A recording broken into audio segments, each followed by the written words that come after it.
One of the biggest moments in Atlantic history, obviously, was Signalgate. How do you respond to that as a CEO?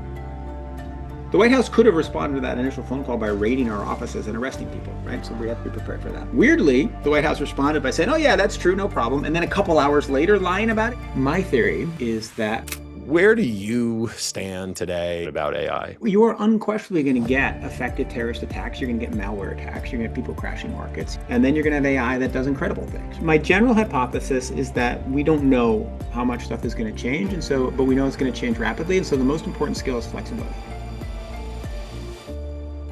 Hey everyone, welcome to another Lunch with Jamie. Nice to see all of you. First, I need to shout out our amazing Olympians who are doing a great job speaking from their heart and winning medals, from Breezy Johnson to the Quad God to the two Corys. Let's go USA. Today, I am joined by my friend, Nicholas Thompson. Nick's the CEO of The Atlantic and the former editor-in-chief of Wired. He's also a runner who set the American record in the 50K for his age group, which I still can't even comprehend, and ran a 2-hour and 29-minute marathon in his 40s. His book, The Running Ground, uses his love for running to share the story about his relationship with his father, experience with thyroid cancer, and his own experience as a father to his sons. Nick, since this is Lunch with Jamie, we have to start with a food question. When you're enjoying a cheat meal in New York, what is it? When I'm enjoying a cheap meal? Yeah. Just like a comfort meal? Yeah, just something that you're just like, no one's looking, and you're just like, I want to go to vegetarian pizza.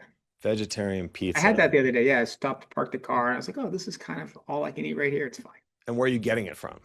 Wherever the pizza place that's around the corner. Oh, I'll go to like a burrito place, just get a burrito. Nick, I feel like we need to work harder on our relationship with meals together. So next time I'm in New York, I'm going to take you someplace next time we're in New York. Okay, great. Sounds good to me. Any place you want to take me, I'm down with. I appreciate it. Well, thank you for being here. So let's start with your book, The Running Ground. We have a lot of topics I want to get into, but I love this book so much. I bought 5 copies to give to friends. I went through those awesome. 5, and I just bought 5 more. God bless you. So I think it's just great.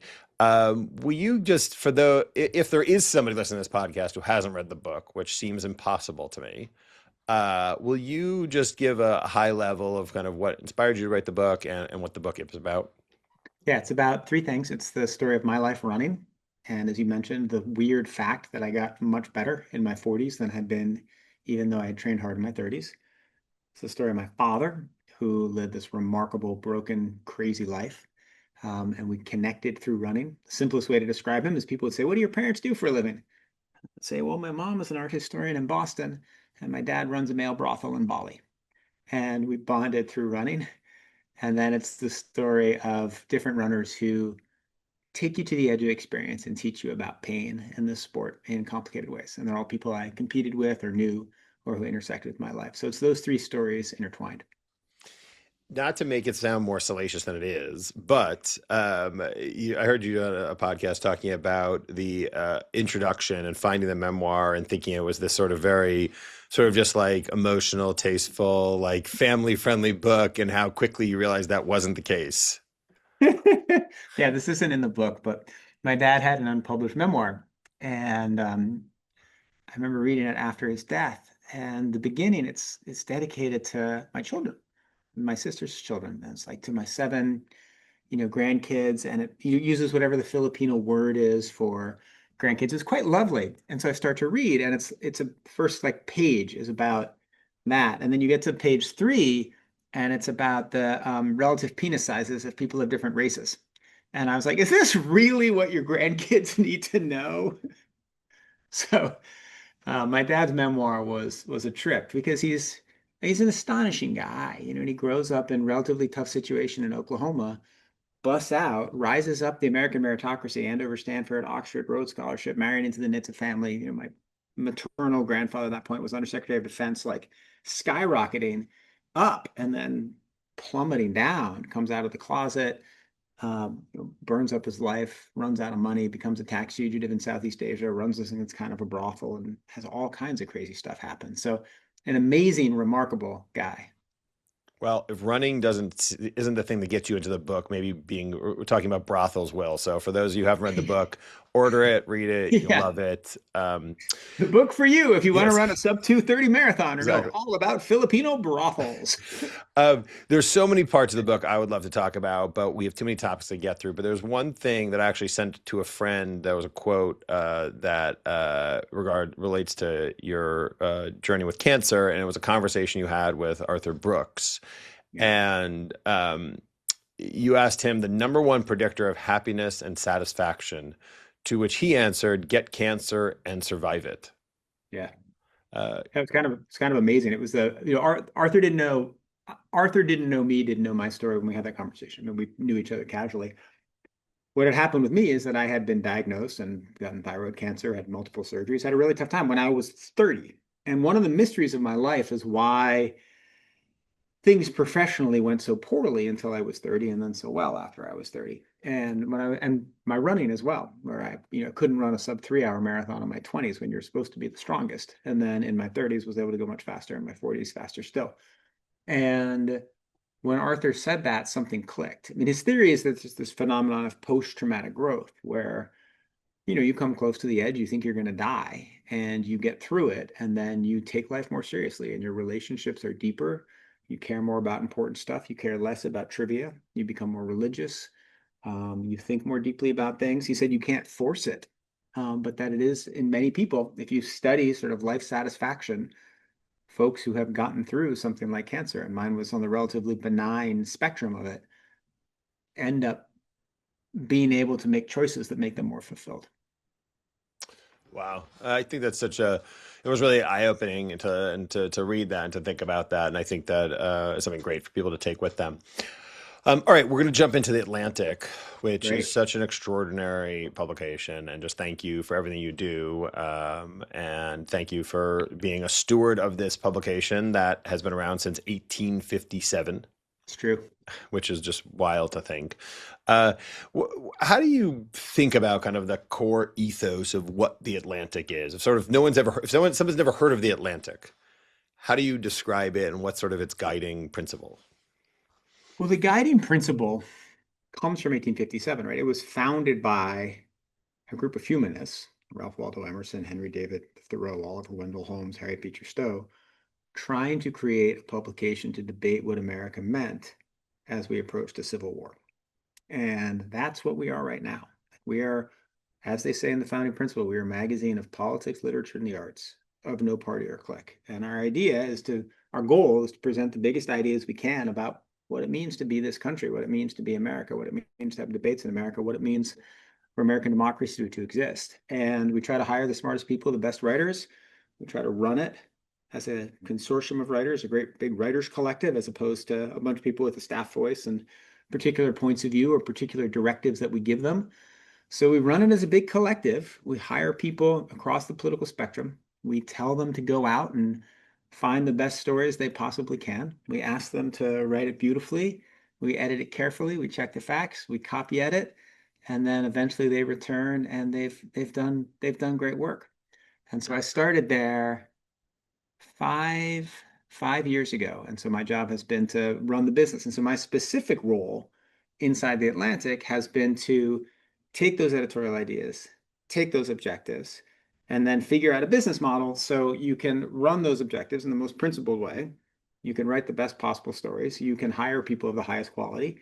And then I try to make money, and then all the money that we make, and we've gone from losing a lot of money to making a lot of money, we take all the money we make and we put it back into hiring more people. So we just hired 25 people from the Washington Post. And the hope is that we can increase the amount of great journalism in the world. So that's the goal. Like my job is to be smart about the business, do the math well, sell a lot of ads, and then take whatever we get. Doesn't go to our owner because she's quite well off already. It goes to hiring more writers to do more great work. So, just to reiterate something, you're actually increasing profits these days, making more money, and you just hire 25 people from the Washington Post. Can you give us a little bit of the secret sauce? I thought print media was dead. I thought, old guard was gone. I thought it's all about new media. You don't have to share all your secrets, but Is there a couple things you use as examples of how that's happening and why it's happening? The craziest thing, the other day for I don't know what reason, I was listening to a conversation that Jeff Bezos had in 2005 at the Stanford Graduate School of Business, and he was describing his philosophy of testing and iterating. And I was like, that's just kind of what we're doing. It's sort of ironic that, of course, the Post has made a bunch of mistakes and stuff has gone really well over here. But the philosophy that we took in is, you know, a whole lot of people come and read us. Everybody who comes to the Atlantic site, maybe they'll become a subscriber, maybe they won't become a subscriber. If you can set your paywall and set your price and set your offers in such a way that you increase the percentage of people who subscribe and you decrease the people who bounce away, which is a really hard math problem. Like you have limited information on what you come in, right? People come in and you know their IP address, you know what website they came from, you know what day of the week it is, you know what story they're reading, you know certain things about them. If you can take that information and then identify whether you ask them to subscribe or don't, and you can do that as efficiently as possible, you can run a good business. And so we just started really changing the math and really started changing the rules. And you could see the conversion rate skyrocketing and, you know, going up 600% over the last couple of years. And that combined with the amazing journalism, without the amazing journalism, none of this works. That turned the whole thing around. And you can see if you look at the chart of total Atlantic subscriptions, it goes down, down, down, and then we basically make a bunch of mathematical changes. Then it goes da, da, da, da, da, da, da, da. And the question is whether that's replicable, right? And you know, could you take the same people, the same math, the same sort of basic philosophy and apply it at other media institutions that are having trouble? Could you do it at the LA Times? And I don't know the answer to that because I haven't tried it. Um, but there's been, you know, we've done tons and tons of stuff. You know, digitize the archives. We set up an affiliate business model. We set up like a little IP studio. Most of it hasn't worked. Like what has worked is we've become relentless about how we build and how we execute our paywall, our paid marketing strategy, our price testing, and our price conversions. Yeah, because I'd say, is it fair to say the Atlantic hasn't invested as much in podcasts and video overall compared to majority of old media trying to enter the new media world? I mean, that's it. Yes, and that's it's an interesting observation. It's an important one. Like part of what sank the Post, or what part of what has caused the Post troubles, is you know they put hundreds of millions of dollars into trying to build out this special CMS company, which turned out to not really work. And other publications have put tons of money into these quixotic video efforts. And my view was podcasts were an amazing business if you got into them in like 2014. It's very hard to build a successful podcast business if you're ramping up now. So we've been pretty slow and pretty cautious in it, and we've been conservative. Video, it's extremely hard to do videos that are on brand for the Atlantic and that are revenue positive, right? We're now moving into it, and our video numbers are going up, but it's kind of like low budget interview shows like David Frum, Charlie Warzel, all the stuff that publications like us chased, and including what the Atlantic chased. The reason I was hired in 2021 was because the Atlantic the finances had fallen apart. In part, they put all this money into this sort of high-end video operation, and they'd fired everybody in the spring of 2020 when they laid off a third of the staff. And so we chose very much not to repeat those mistakes. So now we're in a funny position where we haven't invested in podcasts, we haven't invested in video, small, but we're starting to because we do need to increase our top of the funnel and because we're making lots of money in everything else. Yeah, it's amazing. I'm sure you'll deliver great podcasts when you invest a little more or video, but whatever you're doing is working. Working for now. Working for We'll see what now. happens once AI like obliterates all text media, but until then we'll be all right. You're really jumping ahead, aren't you, to our AI conversation? I'm trying not to let dominate everything. It's funny when you talk about why the Atlantic was formed, and and talk about a civil war where you guys have started a great series on the 250th anniversary of the country.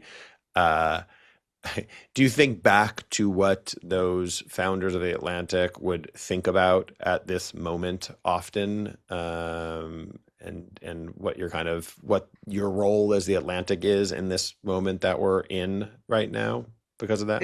It's an interesting question. I don't think that I haven't read enough Emerson to really have a deep understanding of like what he would think right now. I've I've read some. I think back in a couple of ways though. So one, I often think back about just how important it is. Like you really don't want to be the person who sank the publication that Ralph Waldo Emerson built. And as I think through like the choices we make, that is a burden and also something to live up to. When you're trying to figure out what you're going to do with the next hour of your day, maybe think through the question of how the Atlantic can survive the next 10 years. But then the second thing to remember is that every now and then when you get panicked or you worry, like, will we be able to, we'll be able to find our way through this Trump administration, or what will we do when Trump's, not here, or, what will happen after this moment passes? You realize, well, wait, we've been here for, almost 170 years and it keeps working. So the idea that they came up with is a good idea. And as long as we can keep it going, we'll be all right. Well, you guys are becoming like the Dodgers of publishing. I mean, the fact you just added David Brooks, Ann Applebaum, Hannah Arendt, from earlier days and back when it started, Ta-Nehisi Coates today. It's really amazing. Can I pause you there for it's Yeah. super interesting, right? Because the challenge, and I actually on my wall, right, you can see all those stickies. That's our strategic plan, right? And one of the things that I'm trying to do, one of them says Dodgers versus Devil Rays, right? And we're very good at, I think it says Yankees versus Devil Rays. We're very good at hiring the right star players, right? Like we're very good at getting Garrett Cole, right? David Brooks is going to work, right? It's going to be great, right? Everybody's going to like David Brooks. We know who drives subscriptions. We have the data. The interesting challenge is whether you can do what the Devil Rays do, which is identify the right 30-year-olds and then build them up into become Ann Applebombs. And we're good at that. But you know, we need to get better at that. So it's funny that you mentioned that we're like the Dodgers. The Dodgers are interesting because they do both, right? They sign Shohei, they trade for Mookie, but they also have folks coming up their farm system that are great. I would like us to be like the Dodgers. Well, Dodgers are the best team in baseball, and you're the best publication, so you're kind of close. Let's before we move off the Atlantic, obviously one of the biggest moments. It's got to be a semi-Atlantic history, obviously, although I'm not going back to 1857. Was Signalgate. Yeah. I happened to be in New Orleans when Book Fest was about to happen, when Jeffrey Goldberg got added to the Signal chat. Uh, how big a moment was that from Atlantic? I mean, just from a subscriber standpoint, but also, I mean, there's very few moments as far as a journalist career. I mean, you experienced that a little bit with the Boston Marathon bombing in some ways, but as far as like having to be on write a story, but that's one of the biggest moments I got to imagine you'll experience. And how do you respond to that as a CEO? It definitely was one of the biggest moments. I was a little removed because I was the CEO, not the author, right? And so Jeff was much more in it, and the important decisions were Jeff's, and the key decisions of like, do you stay in the chat or do you think it's phishing? Okay. Do you leave the chat or do you stay in and possibly once they start sharing secrets, well, then you're potentially in violation of the Espionage Act. So how do you weigh those risks, right? The public's right to know. How do you exit the chat? What do you do? Okay, how do you confirm it? How do you tell the government what you're doing? How do you prepare the staff for what's going to come? How do you respond when the government starts lying about you, right? So you take all of those different things, and I think Jeff made all the right choices all the way along, including the decision to be quite cautious, to call the White House, to say we're about to publish, to prepare us in the eventuality that if the White House could have responded to that initial phone call by raiding our offices and arresting people, right? So we have to be prepared for that. Weirdly, the White House responded by saying, "Oh yeah, that's true, no problem." And then a couple hours later, lying about it. Usually they do it the other way around. They lie and then they confirm. They don't confirm and then lie. But in any case, once they then started lying, the decision to publish a second story, which was the actual screenshots and transcripts. So he made all those right decisions, and full credit to him, to our lawyers, and to everybody else. How much was it worth? It was a big deal. It was great. Tons of people subscribed. And we're actually in a really interesting moment right now where we're about a year on, our subscriptions are a year term. And so my job has been to model out like what are projections for the year's economics if people, resubscribe at the rate people traditionally do? We're looking great. If they resubscribe at 15 points worse, we're in trouble. And so what can we do to get them to resubscribe at our standard rate? Can I explain my theory about how I got in the chat? I don't even Yeah. think he agrees with this, but it works. And you guys can tell me whether you like it. So my theory, there's a government theory, there's that Elon stuff. None of it made any sense. And my theory is that Mike Waltz met Goldberg at a party, which we know. Jeff had his business card. It's like, I can't remember meeting Waltz, but we must have exchanged cards. And so Waltz then puts Goldberg in his phone and labels him JG because he doesn't want his staff to know that he's talking to a reporter, but he wants to be able to talk to a reporter, right? He wants to have influence, he wants to be a player, but he knows that like his phone is handled by his staff. So he puts him in his JG. Then it's time to start the signal chat. And he wants to add Jamison Greer because it's trade representative and he wants it's the Straits of Hormuz. So he adds Goldberg. And then because the way Signal works, you see the person's name if they're in your address book, but Goldberg's not in Hegseth's address book. And so nobody notices it's Goldberg. They just see a 202 number and trust Waltz. That's my theory. I think it works. I like it. I'll trust your theory. Yeah, Why not? Yeah. why not? Yeah, exactly. Okay. We are going to jump into the most interesting in tech. Great. Which is what you've been doing for years now. Yeah, 8 years. 8 years. Wow. Which is primarily on LinkedIn, although we just talked. You're now becoming a TikTok star. I'm not a Uh, TikTok star. I'm a so, TikTok micro influencer. yeah. But for those who aren't following the most interesting in tech, can you kind of quickly say what that is? Yeah, so every day, for these 8 years, I've done a short video, like it's usually less than 3 minutes, and it's about something that interested me during the day from tech, right? So, the last 2 days, it's, the story in the Wall Street Journal about why the AI in the Runner app doesn't work, which I think shows a kind of an interesting imbalance between the sophistication of the data you can get on running and the complexity of how we think running works. And then a big Google paper on how what we've learned from studying the way AI solves really complicated problems. And so I kind of just read a bunch and I find something that interests me. And then I do a little straight to camera. It'll often be I'm just walking down the street or if I'm running home in front of some graffiti. If I'm traveling, it'll be in like a public park and wherever I am. It's kind of a fun game among the commenters trying to figure out where I am. And it's worked really well on LinkedIn. People just like I don't know, what they say is they like that it seems unrehearsed, which it is. It's one take. They like that it's just what's on my mind. Um, and they like it's not breaking news. Sometimes it is. Like if there's a big TikTok deal, I'll talk about that. But usually it's just here's an interesting thing. It's not the most important thing in tech. It's just here's an interesting thing. It's great. I love it. It's really helpful. Uh, I buried the lead a little bit, and for those who don't know much about you, and we skipped over the book and the sense of how critical running is part of your life. And I found this out at the time we had drinks together, which Yeah. was 5 p.m. in New York.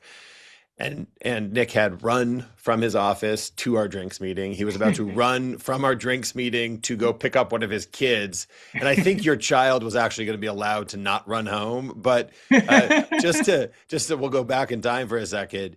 You basically run everywhere, no matter what city you're in. Yeah. Within somewhat reason, you did tell me you have run to JFK before for a flight, so I don't actually know what you don't run to. The Oscars maybe you wouldn't run to in your tuxedo, but I'm not even sure that's the case. But just for those who don't know, that's basically true, correct?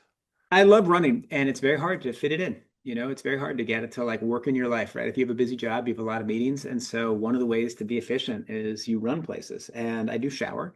Maybe I didn't shower before those drinks. Maybe I didn't shower when I picked up my kid, but I showered this morning when I ran to the office. So I've just tried to figure out, and I'll run with stuff in my backpack, you know, and I'll have clothes in the backpack. I'll switch. It's a time-saving mechanism. In my mind, I want to be just like you, Nick. Um, so, safe to say, the most interesting in tech for the last year and maybe 2 years, I would venture if you did the math, 75% of those stories relate to AI. Yeah. If not 99%, since everything in our life sort of indirectly or directly relates to AI. Um, so for somebody, and this sounds sort of impossible, But as someone who's one of the sort of most knowledgeable people on AI today, what do you, if someone says to you, I haven't used AI, I don't know much about AI. Where do you sort of, where's the starting point for someone in AI today? Yeah, if I have time, I sit down with them and I say, think about like what is the most boring thing you have to do today, right? And then we kind of work through like, here's how AI can help you solve it, right? Okay, now what is the most interesting thing you have to do today? Now here's how AI can help you with that. And I sort of work through different problems with them. And I'm often trying, like even at the Atlantic, where people are very hesitant about it, trying to sort of model, well, this is how you use it, right? So I'm working on a story, writing a story, and I've set up like 6 different agents. I've given them all different personalities. They're all kind of doing research. They're all kind of working like 24/7 research assistants who can answer any question with infinite cheeriness. It's an incredible tool. Now, you have to be careful. Like you have to use it so that you learn its limitations. You have to learn when it hallucinates. You have to learn not to sort of offload your core intelligence to it. If you're, at the Atlantic, readers hate it, so you don't want to have any public facing AI, to be honest. But like you want it to, I'm in a funny situation where like we want AI to make the organization operate as efficiently as possible, as ethically as possible. Like there's so many things. Writing code with AI so much quicker, right? You want to use it on the back end, but nobody wants to deal with it on the front end. So we're trying to set that up at the Atlantic. But back to your question, I think that there are a lot of people who either are scared to use it, who don't want to use it because they don't like what it's going to do to society, which is real, or who've kind of used it in the wrong way and haven't gotten much out of it. And I just feel like if you use it in the right way, you put time in it, you learn how to write the proper prompts and use the proper tools, like there's no question it can improve everybody's life in some way. Not that it will improve the world, but it can improve everybody's life. So it's really interesting you say that. I just got back from Sundance, had a great experience as I always do, and saw a lot of great films. The one that stood out to me that I is a must watch from the festival was called it was called the AI Doc, or How I Became an Apocalyptimist, which was by Daniel Rohr and Charlie Tyrrell, which is Hmm. being released by Focused in March. Daniel Rohr did the Navalny doc. It's a brilliant doc. It's just so well crafted and put together. And I don't really want to talk too much about it because the narrative and the way he structures it is so brilliant. But just from a simple standpoint, he basically sets the film up with there's a group of people who believe AI is going to end the world. And these are very smart people who have very strong point of view and have very good arguments and strong arguments why uh, it's all over. Then he has another group of people equally as smart, equally as interesting, equally as accomplished, who explains why AI is going to create a utopia and going to solve every problem. There is not, climate change, hunger. I mean, it's just there's nothing AI is not going to solve. And he brilliantly crafts the film, so you are in it with both. Again, not to ruin the film. You are at the end of the apocalypse section. You are, oh my goodness, I have to get out and hug my kids. And then Yeah. after the optimist section, you are. It's all like champagne and roses, and life is too good, and you don't know what to do. And not surprisingly, he weaves a great story that winds up some varying degree of one side or the other for the most people. Where do you stand today, and where do you, as much as you can, like anybody, what are some kind of benchmarks you see looking 5, 10, 20 years into the future at this moment about AI? So I just think AI is a multiplier of intelligence, and intelligence is neither good nor bad. And if it's, harnessed in the wrong way, you get really bad outcomes. If it's harnessed in the right way, you get good outcomes. And so if like both sides of that movie, which I haven't seen, like you are unquestionably going to get effective terrorist attacks. You're going to get malware attacks. You're going to get people crashing markets. You're going to get, you know, hyper intelligent AI that makes mistakes. You're going to get misaligned AI that makes mistakes. And we'll work through that, the way we work through hurricanes, storms, nuclear meltdowns.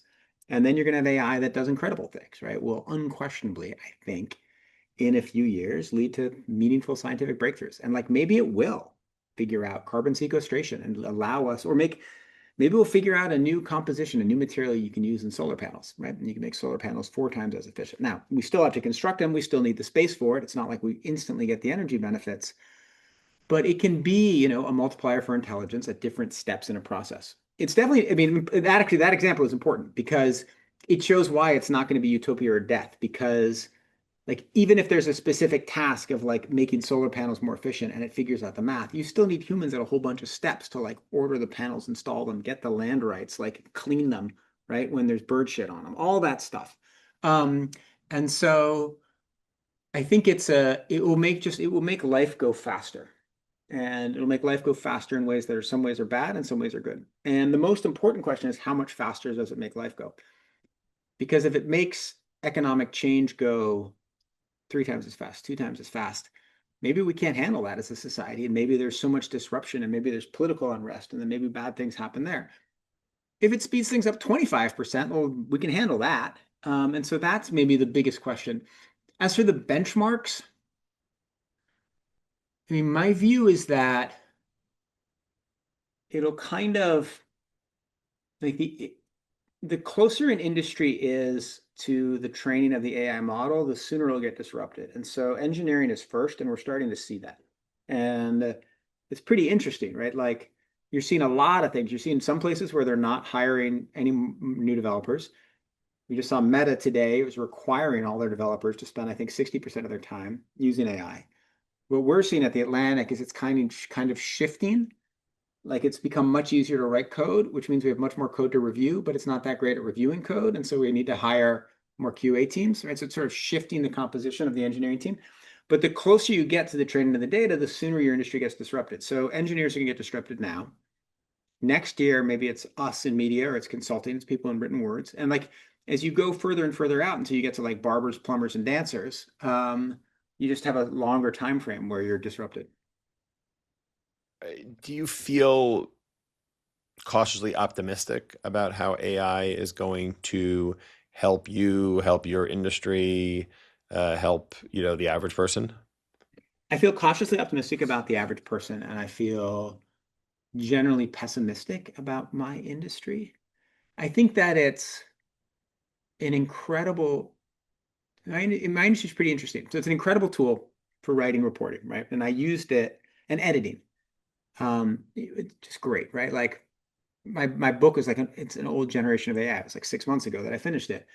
But I would ask it, remember the final drafts. It's a very complicated structure. Like, please read this all incredibly carefully and identify any moments where there's a jump in chronology that isn't appropriate. Like, do I mention COVID and then afterwards mention a race that I ran in 2019? Like the kind of subtle thing that you may not notice as you've moved things around a complicated manuscript, but that is like even subconsciously jarring for a reader and super helpful, right? Please identify any places where I've repeated a 3-word sequence in the book, right? Incredibly hard thing to do, right? But you don't want that in the book because you don't want, unless there's intentional echoes, of which there are a couple, but you don't want an unintentional echo or something where you've like repeated a description of someone you haven't noticed it. So super helpful. But the overall effect on our business, right? A, it's going to obliterate top of the funnel search. Right? Most people come to the Atlantic by searching and going to Google and clicking on a link. And like Google's not going to send those people to the Atlantic anymore. It's just going to answer that, right? I've been doing lots of studies on this and lots of work, and it's not as bad as I thought a year ago, but it's not looking great. And it's already, that's like, look at the memo that Matt Murray put out about the Washington Post. He's like, we lost 50% of our search traffic the last 3 years. And so if AI eats search, soon people will no longer go to websites. They'll just send out agents to summarize the news. So then how do websites make money? Right? How do you sell ads? How do you sell subscriptions? You integrate with the agents. And then 3, it'll become very easy as intelligence gets multiplied for people to build like really competitive websites at really low cost, which might be good for the information ecosystem, but it's probably bad for people at the very top of it, like the Atlantic, where somebody can build something right now that's 30% as good at the Atlantic, but maybe in 3 years they can build something that's 90% as good at the Atlantic in 5 minutes. And so how do you compete in a world like that where you have $100 million in costs? And so in general, it's probably going to be net negative for my industry, but I'm not sure. And my job is to try to like make it as net positive for the Atlantic as possible. Right. And you were one of the earlier publications to do a deal with OpenAI. Yeah. So, well, I hope it's a net positive because we need more things to Hope support and so. help the Atlantic. Who, if you had to say who's kind of which company is kind of winning the AI arms race today? Let's take NVIDIA out of it for a second. I think more of the sort of Meta, Google, OpenAI, and who are you or not as a stock advice here, but if you were betting on one of these companies right now to sort of be the 800-pound gorilla, who do you think it becomes? I think I would probably bet on Google. Um, they have so many structural advantages. So A, Gemini, according to the benchmarks, surpassed OpenAI and Claude. They seem to have solved their problems. They had two giant AI teams that were a little competitive and confused. They seem to have solved that problem. And they just have all the data in the world, like the data that they can access that Claude can't access, that OpenAI can't access. And then they have the advantage of having monopoly/dominant positions in YouTube, in Chrome, duopoly position in Android devices, like the way they can in search and Gmail, the way they can use those other products to sell, promote Google Docs, use their AI, just gives them a huge leg up. Now, probably the most impressive product right now is Claude. And then the one that, of course, has the largest market share and may have lock-in is OpenAI.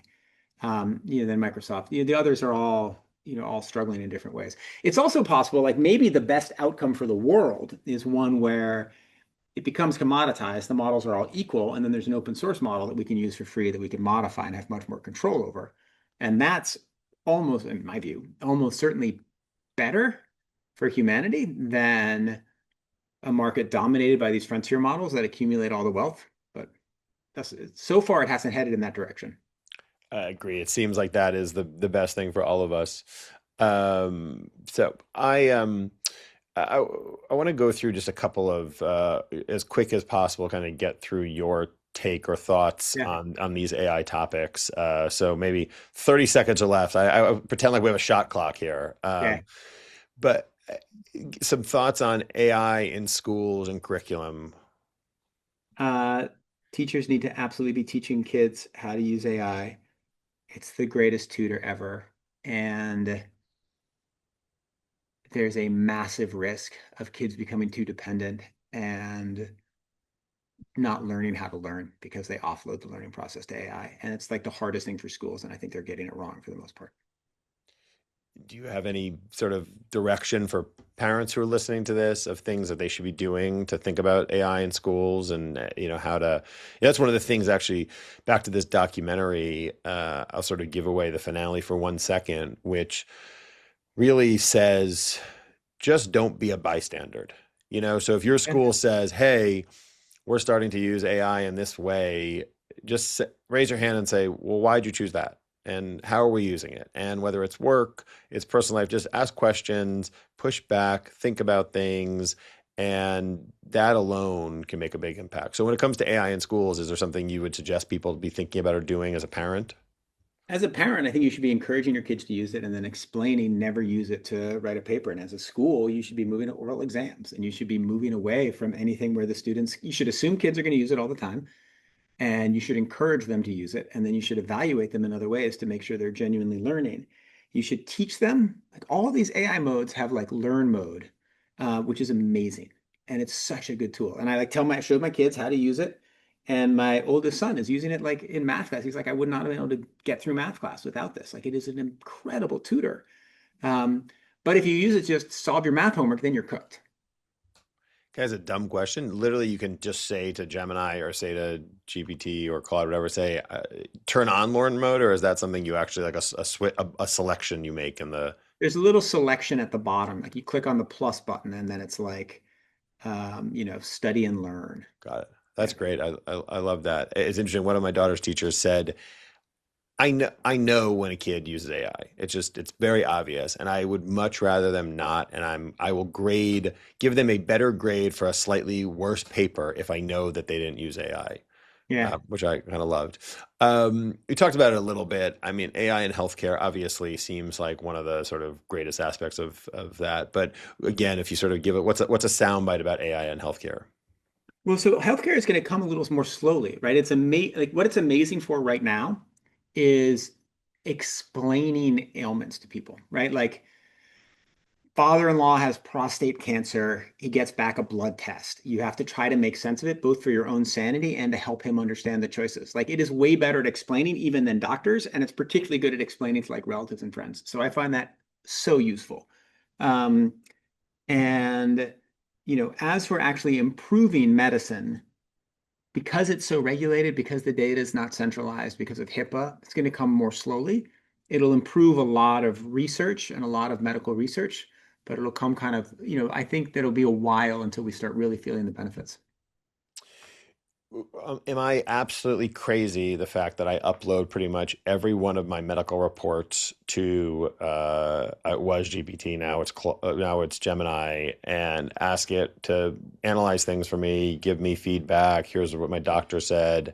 I'm one of those people where I believe anything that's in your computer is available to anybody. There's nothing that's private anymore. It's not possible. So the fact that I'm uploading it obviously is making it a little easier. But is that absolutely insane, or do you think there's some merit in that? I wouldn't do it. I mean, I would I would change your privacy settings and you should click all like unclick if they ever ask you, can I train on this? Will you help make Claude better? Absolutely no, never, right? Like change every setting to make it as hard as possible for them to train on you. And then when you're done and you don't need it, like delete it. Use the enterprise account if you can, but they're probably still going to train on it to some degree. But I don't want like my personal medical records inside the OpenAI mall where it can get hacked and then used against me in some weird way or appear in who knows. But like that stuff, the data trails that you leave behind, as we all have learned from Twitter over the last 20 years, can be weaponized in weird ways. And I think you get great value from it. So you should do it. Just change all your settings so that you've minimized the risk.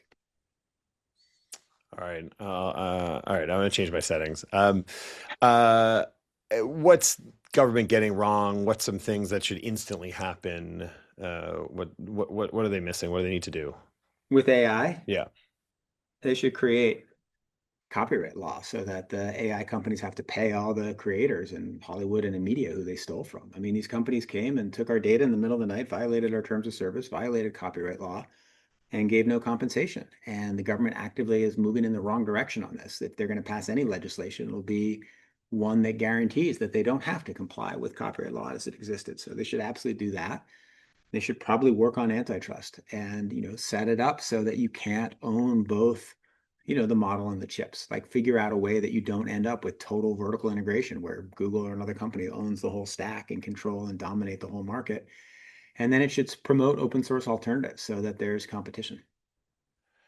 Yeah, it's fun. It's interesting. You say they can't own the model and the chips. I mean, it's the same thing the entertainment industry is dealing with. We had these FinCEN rules years ago that didn't allow the networks and distributors to own the content, and it's the same thing we're dealing with. I hadn't thought about that. Um, Okay, so just in regards to Hollywood for a second, obviously in content creation, we're dealing with a situation where the proliferation of fake AI generated content is just exploding at a rate that we could never imagine.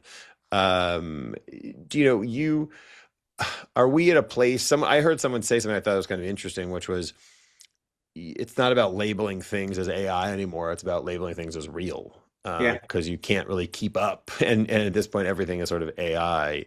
Do you think that's a good idea? Do you think it doesn't matter just because at this point everything is going to have AI? It's challenging. It's challenging and it's messy because what exactly, like, is my book AI? No, I didn't write a word with AI, but I actually used AI to think through it, right? And I used AI to help edit it. And I was very careful not to have it write a word, in part because I thought it was unethical and my name is on the cover and also potentially lose copyright. I do think that there is a very important battle over whether you can watermark content and show that it's real and show that it's authentic, whether you can label it as real and whether you can identify it as AI. And that will buy us time because we're about to move into an information ecosystem where we have no idea what's real and what's human and who's a clone. Like I do this daily video, most interesting thing in tech. I have a friend, maybe kind of a competitor, who also does it, right? He's now created, he does it once a week. He films it the other 4 days a week.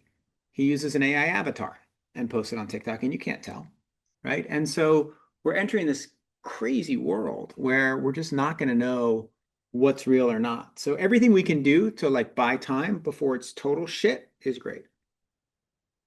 Um, the media landscape overall is become just very complicated, as you know. I mean, you Right here. mentioned, in the sense of like what's fake, what's real. Obviously, there's now proliferation of fake news stories, which I assume you could have never imagined, even a decade ago. Um, I always say it's hard to kind of have an operating, fully functional democracy when you can't get the facts out to the people. Yeah. Uh, someone an unbiased facts. Now, someone pushed back. Oh, Kara Swisher actually pushed back at me and said, who says the facts were unbiased when it was, three networks in the '60s just, giving their viewpoint. But I think, at least to me, it feels like facts led the news race early on. Today, that's not the case. Whether it's newsletters, whether it's cable news, I think something like PBS NewsHour, I think is pretty fair, but that's making it to a very small audience. Do you think we are just scratching the surface of this hyper polarized news media landscape? Do you think there's any way that we get back to being a society that has a couple of news sources that people, for the most part, or believe there's some truth to it? It's getting worse and worse. It got worse. It's gotten worse for a couple of reasons. One, of course, social media pushing us into filter bubbles. Two, AI will make our filter bubbles much worse, where like the problem with the filter bubbles, you can select, I'm only going to follow these information sources. Now you'll actually be able to create the information, right? Like I believe that, the officers did nothing wrong in Minnesota. Like, please give me my arguments, right? And so the way to counter it would be to somehow, increase trust in unbiased publications, which is hard. The best thing that could happen would be if like an inverted Elon Musk were to take over Twitter and change the algorithm. So instead of like pushing people to extremes, it pushes people to understand each other. I actually tried to construct this a couple of years ago with a friend of mine who had been the VP of engineering of Twitter. Like, could you construct an algorithm so that, if there's a post and people of differing political opinions agree on it, then you promote it, right? Like if a bunch of people who tend to agree say they like it, well, then it doesn't get as much value. If somebody flags it saying this changed my mind, just changed my view, well, that's an even better algorithmic signal. And like, can you figure out ways to structure conversation so people can talk to each other again, right? Like get people to start talking about the Dodgers and then, move to the thing they disagree on. And we couldn't get product market fit. We worked on it for about a year and then we sold the tech. But if somebody who's more successful at it could do that, maybe you do change the trajectory, but the trajectory on right now is terrible. Yeah. You seem, in our conversation, someone who's pretty um, wants to find the truth and is not sort of, and comes to their day without a strong bias. And I'm curious in where you're getting your news media these days. And you can't say the Atlantic. I mean, a lot of it is, I mean, I'm mostly in the tech information ecosystem. And so I have like a set of bookmarks, a bunch of stuff. And some of it is, serious publications, Wall Street Journal, Wired, right? Some of it is aggregators like Hacker News. Some of it is newsletters. Some of it is Twitter lists. I have one amazing information source, which is I because my daily videos, I have a hyper fan who's so smart on AI, who's like a hardcore MAGA guy in Ohio, but who's like really into the series, and he sends me interesting AI papers every day. And so I'm pulling in from a bunch of weird sources. On politics, I'm less engaged in it, so I don't have as good an answer. Okay, yeah. I mean, no one seems to have a really great answer. I mean, I think ultimately I do my best to try and, get information from different sources, but it's hard. It's really hard. It's really challenging. It's hard. You And can live like totally different worlds. You switch from threads to Twitter, and it's like you just live in a different, you're in a different universe. It's can snap your head around. Yeah, it's interesting. It appeared that Twitter was kind of, I don't want to say kind of going away or becoming less and less mainstream, but it's actually interesting. I noticed the Olympics is highlighting Twitter posts, and I was thinking they could easily just list threads posts today. I mean, they Yeah. don't need to do Twitter posts. I mean, I'm sure there's enough of them. So I'm curious what the thought process goes in to doing that. Um, what's your take on the sort of Substack podcast generation now of these individual voices? Do you think that's overall a net positive? Do you think it's a negative? Do you like seeing it? What's your take?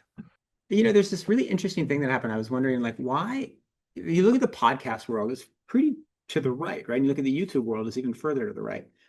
Why is that? And my working hypothesis is that, like, we in the liberal media and all these established organizations, for a period of time, less so now than 5 years ago, made it so that anybody who's center right or Republican wouldn't want have anything to do to work with us, and like would in fact have been chased out of an organization. Like you could have been a moderate Republican working at the New York Times, and you'd have been like chased out of the doors 8 years ago. And so all those people didn't go into media, right? And there's nothing, there's very, I mean, great people who are interested in media and public information come from all sorts of political perspectives and all sorts of geographies. And so a lot of them went into this new thing, and they went into podcasting, and they went into audio, and they went into video. And that's partly why there's this ecosystem. And there's, it's a bigger story than that. But that to me is one of the more interesting media phenomenon. To the question of whether I like it, yeah, it's great. I mean, there's like people in Substack who are amazing. The economics sometimes don't make sense to me. Why, like Derek Thompson left the Atlantic to go for Substack. It costs as much to read Derek Thompson on Substack as it does to read the entire Atlantic. Sometimes the economics seem peculiar, but Substack's built a great business. Bless their hearts, and I hope nobody else leaves to go right for them. Um, well, I don't know anybody would ever leave the Atlantic. I'm going to go Thank to you, thank you. one of our questions from one of our members in the audience, Mark Feuerstein. Mark, can you ask your question? Hello, Nicholas. Thank you so much. This has been Hey, fascinating, really thank you, thank fascinating. you. I'm going to ask a totally self-serving question in the hopes that it's useful to someone else besides me. But my daughter's a sophomore in college. She's majoring in neuroscience. She's doing an internship in Silicon Valley for a month. She's going to be at an advertising company maybe in the summer. And I loved your disruption pyramid. And if I don't want her to have the job of cleaning bird shit off solar panels, what might you advise to a graduating college senior today, especially with those filter parameters that I just gave you, possibly for the areas that show the most promise in industry today now? Yeah, so my general hypothesis is that we don't know how much stuff is going to change, and so, but we know it's going to change rapidly, and so the most important skill is flexibility. And anybody who wants or is like dead set on doing thing A, be prepared that also have to do B or C. And so how you learn flexibility, curiosity, and the ability to shift from one career to another, super important. I think about that with myself, like what exactly will I do next? How will it work, right? So that's one. And then two, because we don't know, it kind of is a little freeing, right? If you can you focus if your first decision point is like focus on what I most love and I'm most passionate about, because I actually don't know. Like my generation, you focus on what you're passionate about, you become a dancer. Focus on what you know will work out best, you become a lawyer. This generation, like, would you rather be a dancer or a lawyer? Well, actually, with AI, you'd probably be a dancer, right? And so, in some ways, I would say follow your passion and be flexible. You said something really interesting, which was, for the kids who are kind of graduating school now or in the workforce, it's a very challenging time, but you actually are optimistic for your 17-year-old. Yeah. And I wonder if you could kind of, based on the last conversation, just sort of lean into that a little bit and explain that. Yeah, so the general consensus, and this is probably something where I differ the most from my sort of other folks who write and think about AI. There's a general consensus that young people are screwed, right? And there's the Eric Bernolfson paper that ran in August that everybody talked about, and there's been lots of follow-up, and it kind of suggests that young people are having a harder time getting hired. And if you look at companies that are close to AI, sort of in sort of circle one, if you think of a series of expanding circles around AI, the closer you are to AI, the less likely your industry is to hire young people. And my view is maybe that's true. Probably it's true. The data looks pretty good. But that's because of the way companies are structured right now. And in fact, if you can use AI and you've grown up at a school and you've learned how to use it better than everybody else, and you can write better prompts and you can think through stuff, that is a massive, massive advantage. And so start something new or go somewhere where that's appreciated. Like maybe it's not appreciated at PwC or Deloitte, great companies, but maybe they don't want to hire you, but then go start a competitor and do it differently, right? And or go work for a competitor. And like what is going to happen over the next few years is that companies that recognize there's a market, like I don't run the editorial side of the Atlantic. If I did, I would be looking really hard at hiring 23-year-olds who are amazing at AI and hyper efficient, and bringing them in to do that. And I would love that with engineering, folks who are hiring folks onto our engineering team and just approved a request to do just this. So I think there's really good opportunity for young people. Great. I love that. Uh, you mentioned one thing in how you use AI in running, but as somebody who mentioned I want to use it for my health, and as Yeah. I like to leave people in this conversation, if things kind of ways, action items, things that can kind of better themselves. Are there certain ways that are just no brainers that we should be using AI when it comes to sort of health and wellness? I use it to help me like figure out like how I should work out during a certain day or what I should eat. And I think that's kind of useful, right? I have a big grid of all my data from my Garmin, from my HRV to my resting heart rate and in my enterprise privacy protected account, I upload my grid and I'm like, this is the workout I'm supposed to do. Please give me guidance on what to eat and how to do it. And like, that's kind of nerdy for somebody who trains as hard as I do. But I think you could, like, if you have a goal, if you want to be able to walk, I don't know, 6 miles, right? And not get tired on your 6 mile walk, have it come up with a plan. It'll do a pretty great job. Right. Yeah, that's great. I'm trying to use it more. I think it really can be really helpful. Uh, how do you see AI playing a bigger role, or what role do you see it playing in our elections, currently and kind of going forward? I think it's dangerous, right? Because its ability to persuade is quite scary. And the ability to create, manipulate information is quite scary. And so the notion that like Trump now controls TikTok and be able to control the information ecosystem and like, maybe I don't know, maybe he'll be able to use it in a way that manipulates people. Like if somebody had infinite power, like, if Elon really wanted to use AI, like look at who owns the big information ecosystem platforms. Like Threads is owned by Meta, right? Twitter is owned by Elon. TikTok is now effectively controlled by Trump's allies, right? This is where we get all our information. If they wanted to skew the elections and they rig the algorithm to do so, that's super dangerous. And you can imagine that happening, right? And you can certainly see that happening on TikTok, on Twitter, maybe less so on Threads, but the relationship between Meta and Trump administration is kind of a sketchy one. So, you know, I wish blue sky, right? Unfederated, federated, totally open. You can see what's going on. Very hard to manipulate the algorithm. I wish that was the central town square for information, but it's not. Um, so I worry a lot about information manipulation. I worry a lot about deepfakes. I worry about surprises right before the election. I worry about folks who are better at AI and have lots of money being able to manipulate and win elections that they probably deserve to lose. All right, to finish up, first, if you have bought Nick's book, buy another copy, give it to a friend. Thank you. Sign up for his newsletter on Beehive. We didn't get into that, but my newsletter's on Beehive. Your newsletter's on Beehive. We are not Substackers. Although everybody probably says to you, I love your Substack, Nick. Yeah. But neither of us are on Substack. I know. So sign up for the Atlantic and give somebody a gift. And they also have a great like family premium membership now too, which is pretty Here's awesome. $200. Sign your whole family up. You get a great Sign your whole book. family. Sign your whole family up. And I'm going to give you 1 minute to finish with the three most interesting things in tech, but you have a guardrail. You cannot mention something. You cannot mention AI. You cannot mention anything related to AI. So the three biggest things in tech not related to AI right now, um,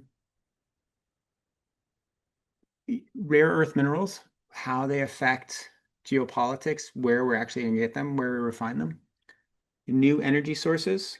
So will we actually be able to, figure out fusion? And then the extent to which quantum computing will be real in the next 5 years, or will continue to be kind of phony. Okay, I love that. I think I am going to have to ask for some cliff notes on some of your some of the things though. So I appreciate. I'll say that for everybody who's sort of like pretending to like be like listening and understanding everything Nick's saying.